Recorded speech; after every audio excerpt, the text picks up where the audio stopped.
इस चौथे लेक्चर में हम कूलम्ब्स लॉ ही पढ़ेंगे, लेकिन कूलम्ब्स लॉ के वेक्टर फॉर्म के बारे में पढ़ेंगे।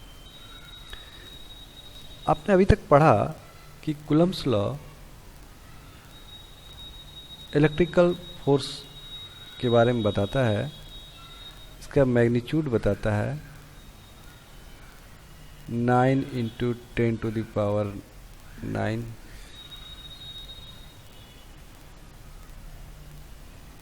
Q1 Q2 divided by R²। सारा अगर ये सब कुलम और मीटर में, तो ये न्यूटन में आंसर आएगा, मैग्नीट्यूड बताएगा। डायरेक्शन निकालने के लिए हम सिंपल प्रिंसिपल का यूज़ कर रहे थे, जहां हम देख रहे थे कि सेम चार्ज है, सेम नेचर का चार्ज है तो रिपल्सन, और अगर अपोजिट नेचर का चार्ज है तो अट्रैक्शन हो रहा था। क्योंकि ये इलेक्ट्रिकल फोर्स एक वेक्टर क्वांटिटी है, इसलिए हमें कुछ ऐसा ढूंढना होगा ताकि हम इसका एनालिसिस वेक्टर के फॉर्म में कर पाए। तो इसी बात के लिए हमने वेक्टर फॉर्म, कूलम्ब्स लॉ का वेक्टर फॉर्म बनाया है। ये अलग से कोई चैप्टर नहीं है या लेसन नहीं है, बस समझने के लिए। तो वेक्टर फॉर्म, कूलम्ब्स लॉ के वेक्टर फॉर्म को पढ़ने से पहले हमें पोजीशन वेक्टर के बारे में जानना चाहिए। पोजीशन वेक्टर क्या होता है? हमें उम्मीद है आप लोग सब लोग जानते होंगे, लेकिन फिर भी पोजीशन वेक्टर,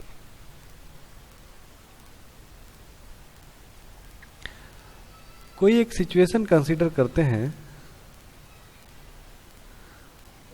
सहूलियत के लिए हमने ये बना रखा है, ये एक्स एक्सिस है,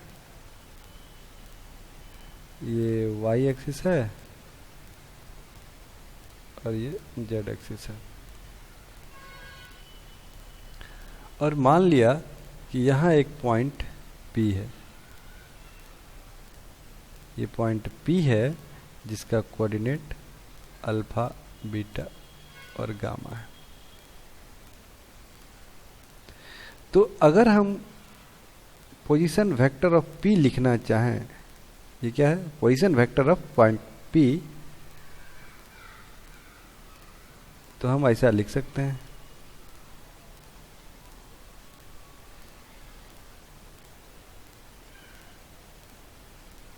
sorry, gamma.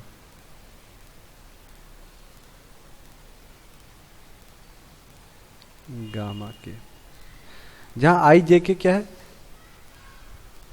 I unit vector along X axis, J unit vector along Y axis, and K unit vector along Z axis, and alpha, beta, gamma are X Y Z coordinates. बात समझ रहे हैं ना? Alpha, beta, gamma are coordinates.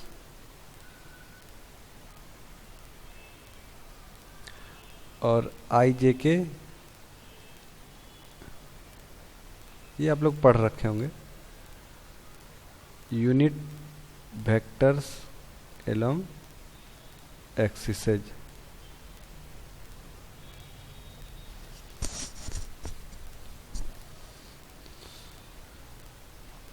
I x के along, जे Y के along, के Z के along. तो इस प्रकार किसी पॉइंट का अगर आप पोजीशन वेक्टर लिखना चाहें, तो इनके कोऑर्डिनेट, एक्स कोऑर्डिनेट के साथ आई, वाई कोऑर्डिनेट के साथ जे, और जेड कोऑर्डिनेट के साथ के लिख के आप इसे डिनोट कर सकते हैं। चलिए एक दूसरा पॉइंट हम लेते हैं, Q।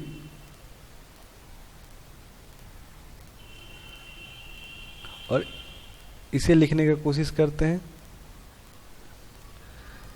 तो अगर आप RQ लिखना चाहेंगे तो क्या लिखेंगे? Position vector of point Q।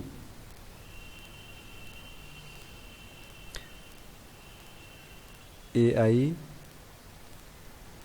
BJ, CK। हाँ, देखिए इसे आप क्या बोलेंगे?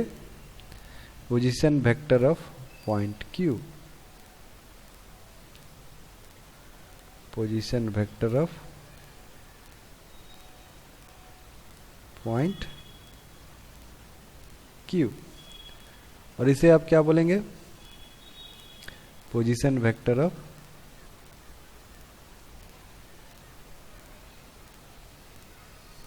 Point P।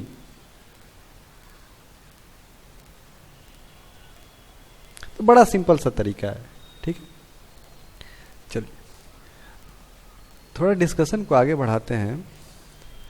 हमने अभी देखा कि हमारे पास दो पॉइंट है, एक को हमने P नाम दिया जिसका कोऑर्डिनेट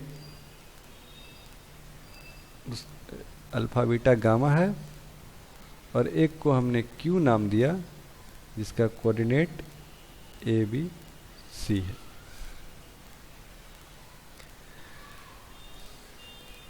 तो अगर आपको RP लिखना हमने सिखाया, अब RP हम सीधे इस तरह भी लिख सकते हैं। अगर हम इस तरह लिख दें तो आप समझ जाइएगा कि इसका मतलब है alpha I plus beta J plus gamma K। उसी तरह अगर हम Q के बारे में ऐसा लिख दें तो आप इस कोऑर्डिनेट को आप इस तरह पढ़ेंगे। ये लिखने का एक तरीका है, हम ऐसा भी लिख दें तो आप आसानी से समझ सकते हैं हम क्या लिखना चाह रहे हैं। लिखा भी जाता है R vector RQ position vector of point Q is ABC। इसका मतलब है कि पोजीशन वेक्टर AI BJ और CK प्लस CK, ठीक है। चलिए अब अगर आपसे कोई पूछे RPQ लिखिए, तो सबसे पहले इसे पढ़ना आप सीखिए। देखिए आप किसी भी नोटेशन को अगर आप ठीक से पढ़ना जान गए तो आप आसानी से लिख लेंगे। ये क्या है, इसे आप किस तरह पढ़ेंगे, position vector of point P, position vector of point P with respect to Q। It is position vector of point P with respect to Q। अगर आप यहां देखना चाहेंगे फोटो में, तो RPQ कहने का मतलब ये है कि P और Q के थोड़ा लाइन खींचने में गड़बड़ हो रहा है, आप इसे नज़रअंदाज कर देंगे। सीधा लाइन नहीं खींचा पा रहा है ना।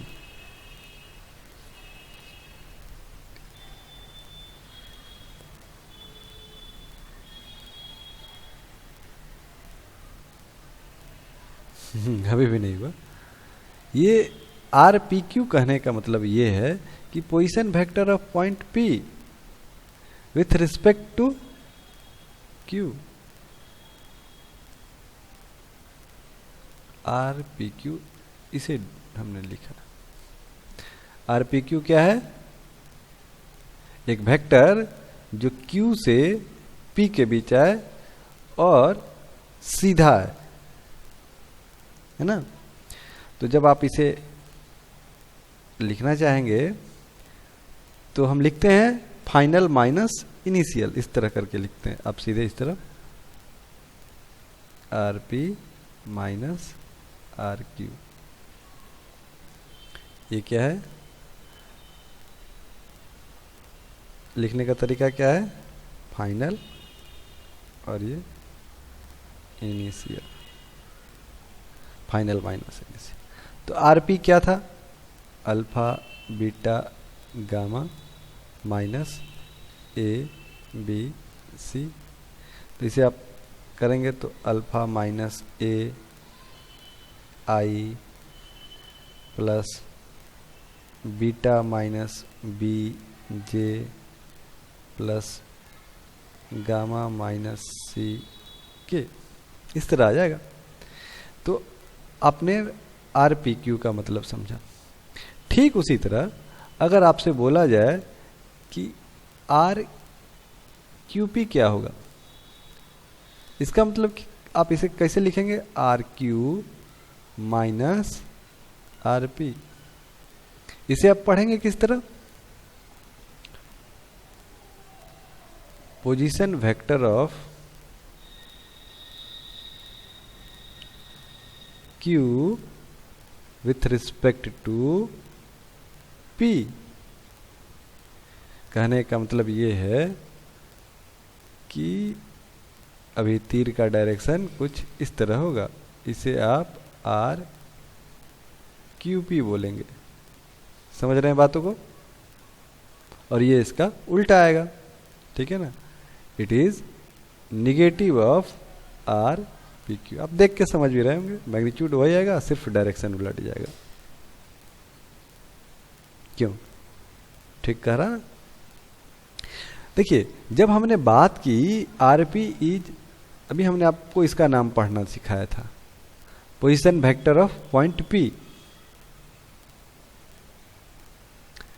It is not only position vector of point P. इसे आप सुधार कैसे लिख सकते हैं? Position vector of point P with respect to origin.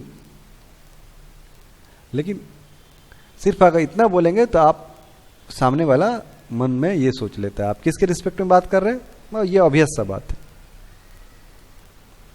कुछ बच्चों को अभी भी दिक्कत हो रहा होगा। चलिए हम इसी तरह निकालते हैं, ठीक है? इसी तरह अभी देखने की कोशिश करते हैं। हमने बोला ये पॉइंट P है जिसका कोऑर्डिनेट अल्फा, बीटा और गामा है। एक पॉइंट ये O है जिसका कोऑर्डिनेट 0 0 0 है। हाँ, इसे O ही नाम देते हैं, है ना? O और 0 में अंतर है, ये 0 है और ये O है ना? लेकिन हम लोग लिखते समय एक ही तरह में O सर्किल होता है और 0 क्या होता है? थोड़ा ऊपर की तरफ इलिप्टिकल टाइप का होता है, ऊपर की तरफ लंबा होता है ना? लेकिन हम लोग लिखते समय एक ही तरह से लिखते हैं, ठीक? तो हमने बोला आपको निकालना है position vector of Q, position vector of point P with respect to O। अभी के लिए हम भूल जाते हैं कि O ओरिजिन है, ठीक है ना? चलिए, तो हम लिखते हैं RO क्या है? 0 0 0 और RP क्या है? Alpha, beta, gamma.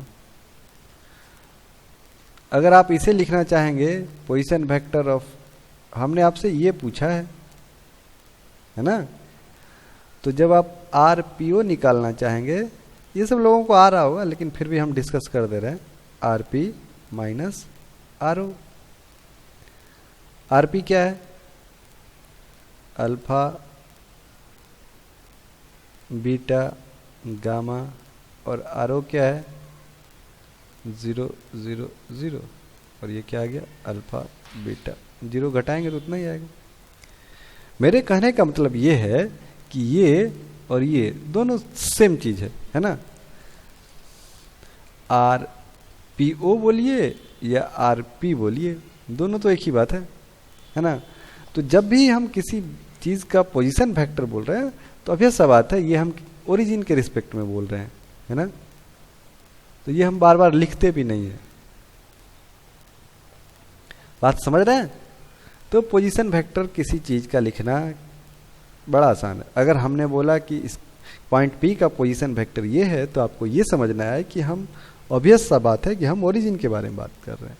लेकिन जब हमने आपको बोला कि position vector of point P with respect to Q, तब आपको 0 0 0 के बदले Q का कोऑर्डिनेट पता होना चाहिए।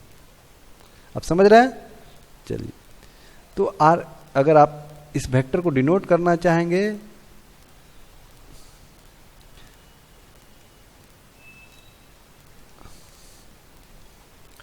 तो ये कुछ इस तरह डिनोट होगा, है ना? ये कौन सा वेक्टर है? आर पी बोलिए या आर पी ओ बोलिए, एक ही बात है, होना भी चाहिए, ठीक है ना? चलिए अब हम अपने वापस आते हैं कूलम्स लॉ पे। तो इस पोजीशन वेक्टर का यूज करके हम कूलम्स लॉ को किस तरह डिफाइन करते हैं ताकि हमारा काम आसान हो जाए। कूलम्स लॉ को बताने के लिए अगर आपके पास फोर्स निकालना हो, हम दो चार्ज मान लेते हैं, ये Q1 है और ये Q2 है, ठीक है। अगर इनके बीच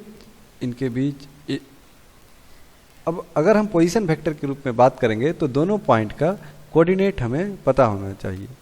चलिए इसका कोऑर्डिनेट हम मान लेते हैं, क्या मान ले, हाँ इसका पोजीशन वेक्टर R1 है और इसका पोजीशन वेक्टर R2 है। कोई भी दो पोजीशन वेक्टर है, इसे R1 और इसे R2 नाम दे दिया, और इनके बीच का डिस्टेंस जो है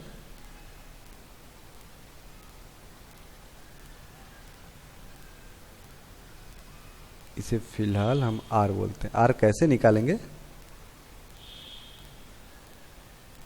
है ना। चलिए तो जब हम बात करते हैं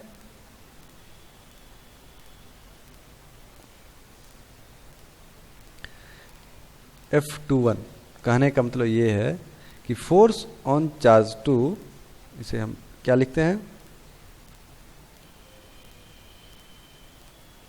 फोर्स ऑन Q2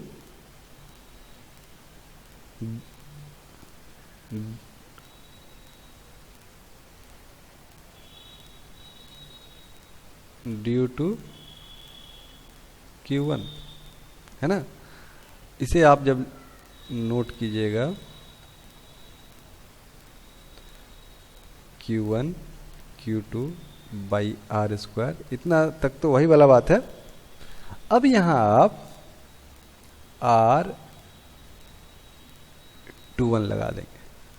ये वेक्टर हमें इसका डायरेक्शन बताएगा। अगर मैग्नीट्यूड निकालना हो तो इसकी कोई जरूरी नहीं है, लेकिन अगर डायरेक्शन निकालना हो F21 तो यहाँ ये लगा देंगे। अभी हम डिस्कस करते हैं ये F21 क्या है, R21 क्या है। हाँ, अगर दूसरा बात, अगर आपको निकालना पड़े F12 तो ये क्या होगा,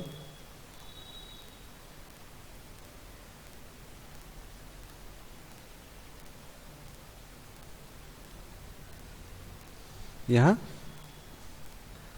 1 और 2। ध्यान दीजिए, मतलब हम ये बताना चाह रहे हैं आपको कि यहाँ 21 है तो हमने यहाँ भी एक यूनिट वेक्टर 21 लिया है, यहाँ 1 2 है तो हमने यहाँ भी 1 2 लिया है। चलिए जानते हैं कि ये क्या है, ये वर्ड हमने क्या, यूनिट वेक्टर के बारे में थोड़ा सबको पता भी होगा, लेकिन चलिए क्लास के डिस्कशन के लिए, ये क्या है, ये यूनिट वेक्टर है।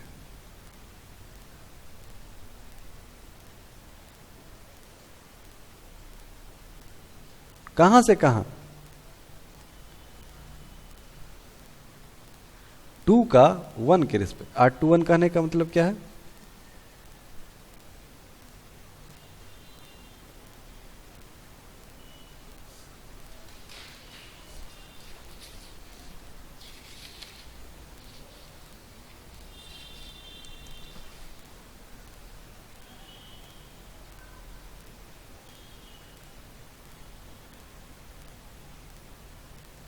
ये 1 है और ये 2 है, तो R21 कहने का मतलब ये है, ये क्या है, R21। और अगर आप, ये वेक्टर R21 है, हाँ इसमें और इसमें अंतर है, ये यूनिट वेक्टर है, इसका मैग्नीट्यूड है ना। अगर ये 1 और ये 2 है, अगर 1 2 की बात करें, सॉरी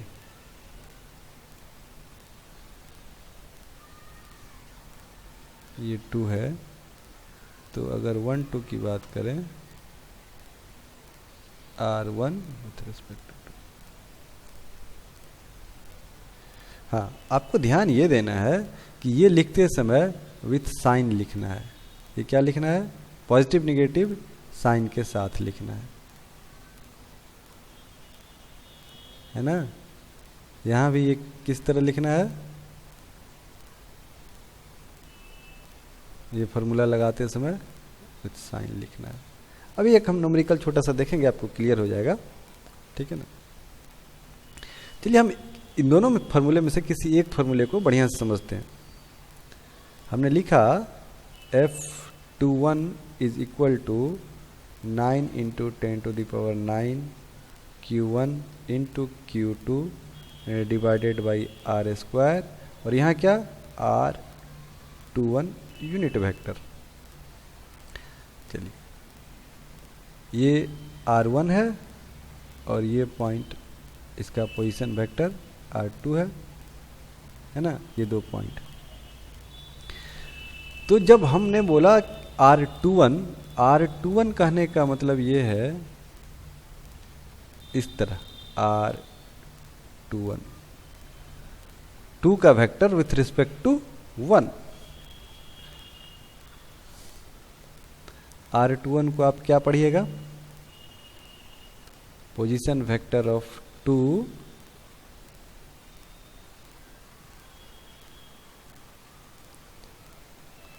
विथ रिस्पेक्ट टू 1, और इसे आप लिखिएगा कैसे? Final minus initial. ये फाइनल लास्ट पॉइंट और ये स्टार्टिंग पॉइंट, इस तरह आप लिखिएगा। और जब आप यूनिट वेक्टर की बात कीजिएगा R21, तो ये क्या होगा? R2 माइनस R1, इसका मैग्नीट्यूड सॉरी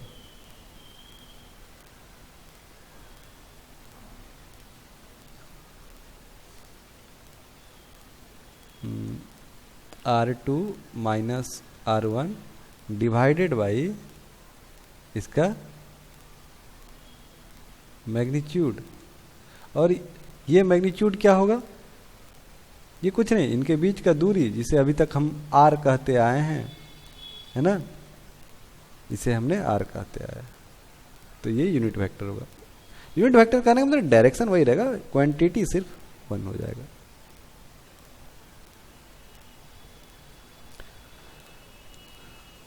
तो अगर कोई आदमी इस फॉर्मूले को थोड़ा चेंज करना चाहे तो ऐसा भी कर सकता है।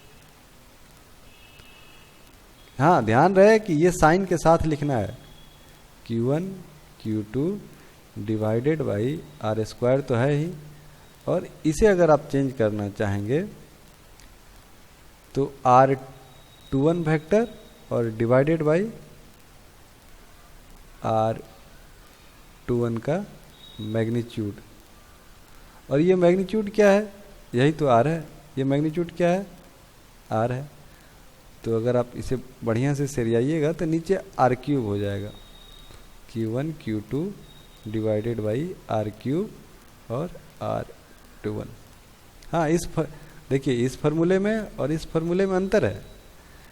ये यूनिट वेक्टर है और ये कंप्लीट वेक्टर है ना। अगर कंप्लीट वेक्टर है तो नीचे R³, अगर यूनिट वेक्टर है तो हम बेसिकली इस फार्मूले का यूज करेंगे, ठीक है। बढ़िया। और सेम उसी तरह F21,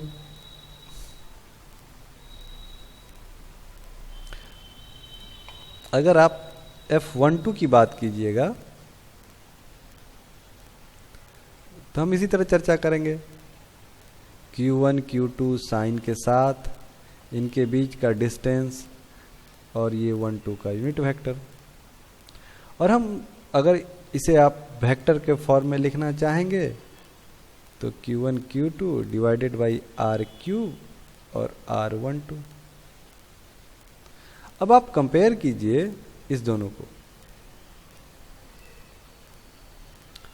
अब आपके कंपैरिजन में इस फार्मूले को और इस फार्मूले को कंपेयर कीजिए, तो आप क्या पाएंगे? ये किसका है? ये F21 था, है ना? तो आप पाएंगे F21 is equal to minus F12। देख रहे हैं? किसी को कोई शक? कैसे? Position vector of 21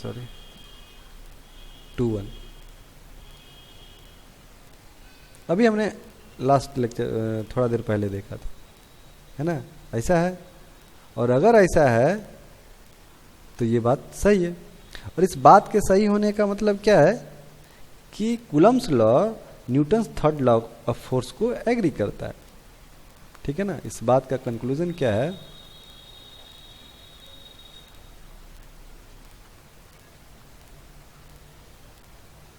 Coulomb's law agree with Newton's third law of force.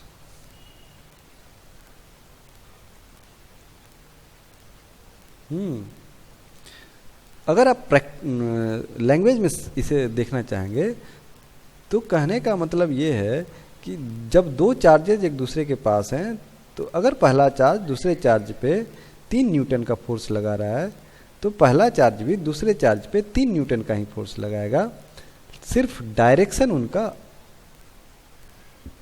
Opposite होगा, ठीक है?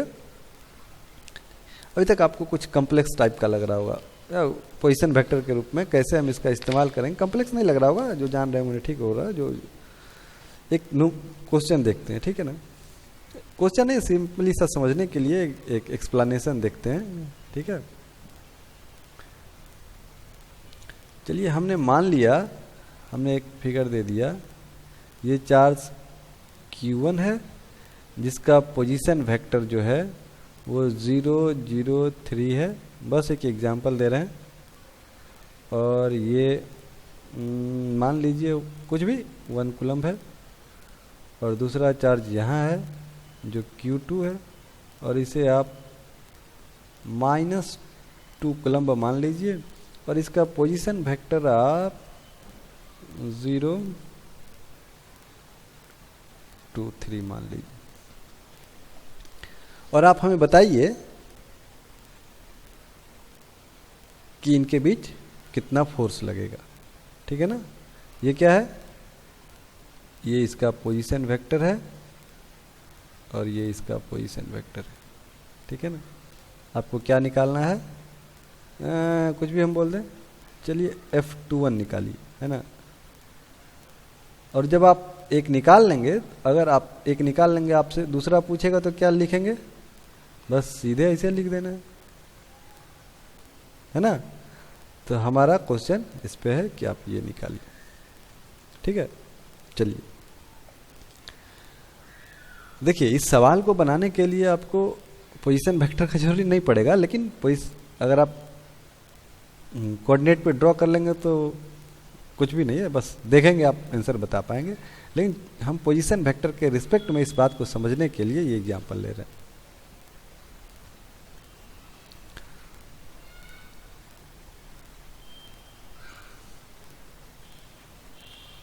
चलिए, तो हम सॉल्यूशन बनाते हैं। तो सबसे पहली बात R1 है, हमें F21 निकालना है ना? F21 is equal to 9 into 10 to the power 9 Q1 Q2 with sign, इनके बीच का डिस्टेंस का स्क्वायर, और R21। तो आपको Q1 Q2 पता है क्या? Q1 is equal to 1, Q2 is equal to -2। हाँ, कूलम्ब में है, ये सारा कूलम्ब में है ना? SI यूनिट की हम बात कर रहे हैं। आपको R नहीं पता है और ना ही आपको ये दोनों बात नहीं पता है, तो हम निकालते हैं, है ना? तो सबसे पहली बात आपको क्या निकालना है? R21। यूनिट वेक्टर निकालने से पहले R21 निकालना है। R21 कहने का मतलब क्या है? R2 minus R1। R2 कितना है, ये है 0 2 3 माइनस 0 0 3। इसे आप करेंगे तो आ जाएगा 0 -2 और 0। अगर कोई इसे लिखना चाहे तो -2j लिख सकता है ना, I के साथ j और k, I0 j k। लेकिन हमें ये तो चाहिए ही नहीं, है ना। अगर आपको R चाहिए तो R क्या होगा, R21 का मैग्नीट्यूड होगा, और ये कितना होगा 0 square plus 2 square plus 0 square, it is 2। और R21 क्या होगा, R21 डिवाइडेड बाई R, तो ये हो जाएगा -j। गलती करते आ रहे हैं, है ना। ये माइनस नहीं, -2 नहीं, ये सिर्फ 2 होगा, है ना। थोड़ा सा मिस्टेक हो गया, ये 2 होगा, और ये भी -2 नहीं 2 होगा, है ना। और ये सिर्फ j होगा। अभी ठीक लिखा है, 2 - 0, है ना। चलिए, तो अब हमने इसमें ये जान लिया, ये जान लिया, ये जान लिया, सारा पुट कर देते हैं। तो जब आप F21 कैलकुलेट करोगे तो आएगा 9 × 10⁻9 × 1 × -2 डिवाइडेड बाई 2 कहाँ से, ये वाला 2 R 2 का square, sorry, into R21 j। और जब आप इसे सॉल्व करेंगे तो 2 -j आ जाएगा, 4.5 × 10⁻9 विथ -j। यही आपका आंसर हो गया। तो हमने कुछ नहीं किया, हमें ध्यान ये रखना है, यहाँ F21 निकालना है तो ये 21 यूनिट वेक्टर होगा, है ना, ये यूनिट वेक्टर होगा। इसे साइन के साथ लिखना है, हमने साइन के साथ लिखा है। और जब हमें ये यूनिट वेक्टर निकालना है, इस यूनिट वेक्टर निकालने से पहले एक्चुअल वेक्टर निकालना होगा। एक्चुअल वेक्टर निकालने के लिए 2 - 1 कर दिया, आ गया। नीचे इनके बीच डिस्टेंस निकालने के लिए ये फॉर्मूला है, 0 इसका स्क्वायर करके, ये सब लोग जानते होंगे आप लोग, कोई बड़ी बात नहीं है, ठीक है। इस बात को अगर आप कोऑर्डिनेट में देखेंगे, इसे आप कोऑर्डिनेट सिस्टम से रियलाइज करने का कोशिश कीजिए, है ना। कोऑर्डिनेट सिस्टम से रियलाइज करने का कोशिश कीजिए। हम इस न्यूमेरिकल को कॉपी करते हैं,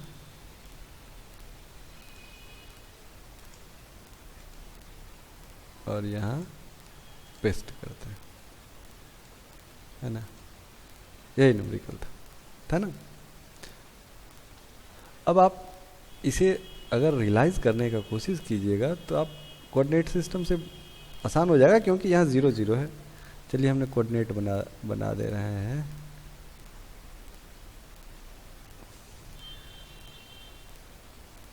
इसे x मान लिया, इसे y मान लिया, और इसे z मान लिया। तो पहला पॉइंट जो है वो कहाँ है, 1 कूलम चार्ज कहाँ प्लेस्ड है, 0 0 3 में z एक्सिस पे है, यहाँ कहीं प्लेस है। हमने जानबूझ के ऐसा सवाल दिया था, है ना, ताकि आपको रियलाइज करा पाए, है ना। ये पॉइंट क्या है, 0 0 3 है, और दूसरा चार्ज कहाँ है, 0 2 3, मतलब इस प्लेन पे इसी के लेवल में 2 आगे बढ़ के, है ना, यहाँ है। ये क्या है, ये 2 कूलम चार्ज है, और इसका कोऑर्डिनेट 0 2 3 है ना बॉस, कोई बड़ी बात नहीं। ये क्या है, ये डिस्टेंस कितना है, 2 है और ये डिस्टेंस कितना है 3 है। सिंपल सा बात है। अब जब आप इसे गौर करेंगे -2 कूलम, फिर माइनस में जब आप इसे देखेंगे तो आप देखेंगे इनके बीच क्या होगा, इनके बीच का डिस्टेंस कितना, फट से r इक्वल टू 2। इनके बीच का डायरेक्शन कितना, अट्रैक्टिव फोर्स लगेगा। तो हमें ये निकालना था F21, तो इसका डायरेक्शन किधर, -y के तरफ। -y क्या, -j, यही आया अभी। बड़ा सिंपल सा था। तो कोऑर्डिनेट सिस्टम ये आसान हो गया। आसान इसलिए हो जा रहा है क्योंकि हमने 0 0 दे रखा है, तो ये एक प्लेन पे आ जा रहा है, तो आपके लिए आसान हो जा रहा है। बहरहाल हम आपको समझाने का कोशिश पोजीशन वेक्टर के थ्रू कर रहे थे, और हमें उम्मीद है कि आप समझ गए होंगे, इस एग्जाम्पल से समझ गए होंगे। आपको कुछ नहीं करना है, आपको फार्मूला लिखते समय ये ध्यान देना है कि आपने ये 2 1 लिखा है, तो यहाँ भी एक यूनिट वेक्टर 2 1 लगाएंगे। साथ ही साथ Q1 और Q2 साइन के साथ लिखेंगे। हाँ, ये बहुत ही इम्पोर्टेंट बात है, इसे आप साइन के साथ लिखना है आपको, ठीक है ना। इसे साइन के साथ लिखना है। देख रहा हूँ मैंने -2 कूलम लिखा है, ठीक है, -2 लिखा। पॉजिटिव नेगेटिव जो भी हो उसे साइन के साथ लिखना है, और इसे कैलकुलेट करना तो बड़ा सिंपल बात है। अगर दोनों का पोजीशन वेक्टर पता है तो आप ये R और R21 निकाल सकते हैं। Thank you. आज के लेसन में इतना ही। अगले लेसन में हम कूलम्स लॉ के साथ ही मिलेंगे और देखेंगे कि जब मल्टीपल चार्जेस हो तो उनके बीच इक्विलिब्रियम कैसे एस्टेब्लिश होगा, और सुपरपोजिशन थ्योरम कूलम्स लॉ में किस तरह अप्लीकेबल होता है। Thank you.